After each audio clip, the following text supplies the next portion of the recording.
नमस्कार दोस्तों, welcome to global affairs. दोस्तों, हाल ही में आप लोग को पता होगा कि चाइना ने अनऑफिशियली तरीके से इंडिया के सेलर्स को बैन कर दिया है और इससे भारत में 20 से लेकर 21,000 तक के नौकरियों का लॉस हो सकता है। यहाँ पर आप इस आर्टिकल में देख पाओगे, China imposes unofficial ban on India sellers, claim seafarer union. और आप यहाँ एक और आर्टिकल देख पाएंगे, द टाइम्स ऑफ इंडिया। और सब में सिमिलर बात ये लिखी गई है कि चाइना ने अनऑफिशियल तरीके से इंडियन सेलर्स को कर दिया है बैन। एक तो होता है कि सरकार के तरफ से नीति बनाई जाती है कि आज के बाद से हम इंडियन सेलर्स को बैन करते हैं, और एक होता है अनऑफिशियल तरीके से जो चाइना इस समय कर रहा है। और इन सभी आर्टिकल को देखकर भारत सरकार की तरफ से ये स्टेटमेंट आई है कि चाइना की तरफ से हमें कोई ऐसा डायरेक्ट कम्युनिकेशन नहीं मिला है कि इन्होंने इंडियन सेलर्स को बैन कर दिया है।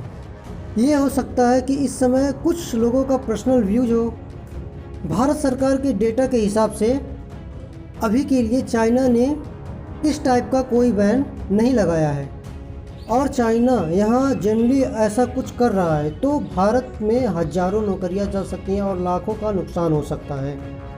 अब चाइना को लेकर इसका जो इशू है, इसको लेकर सबसे पहला शिकायत की है all India seafarer union ने लगाई है, और यहाँ आप इनका ट्वीट भी देख पाओगे।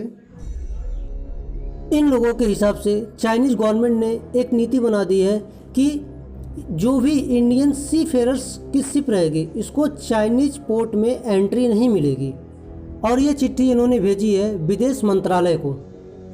अब चाइना यहाँ पर ये करने की कोशिश कर रहा है, जो ये बहुत बड़ा सेक्टर है जहाँ पर लाखों लोग यहाँ रोजगार करते हैं, यहाँ पर इंडियंस की नौकरी का कट करो। चाइना आज के समय ग्लोबल ट्रेड के लिए एक बहुत ही बड़ा हब है। बहुत सारी कार्गो शिप हैं जो एक बार को चाइना में रुकती हैं, क्योंकि एक बहुत बड़ी पॉपुलेशन है वहाँ पे जो खरीदते भी हैं और एक्सपोर्ट भी करते हैं। तो चाइना यहाँ पर क्लेवरली क्या कर रहा है, तो चाइना इंटरनेशनली शिपिंग कंट्री को ये कह रहा है कि अगर आपने इंडियंस को नौकरी दी और एक इंडियन को आपने अपनी कंपनी में बनाया एक सी फेरर, तो हम अपना प्रॉपर एक्सेस नहीं देंगे अपने पोर्ट का। दोस्तों, अगर चाइना सिर्फ इंडियन सी फेरर को बैन करता है तो इसका मतलब है कि इंडिया को वो इकोनॉमिक लॉस पहुंचाना चाहता है।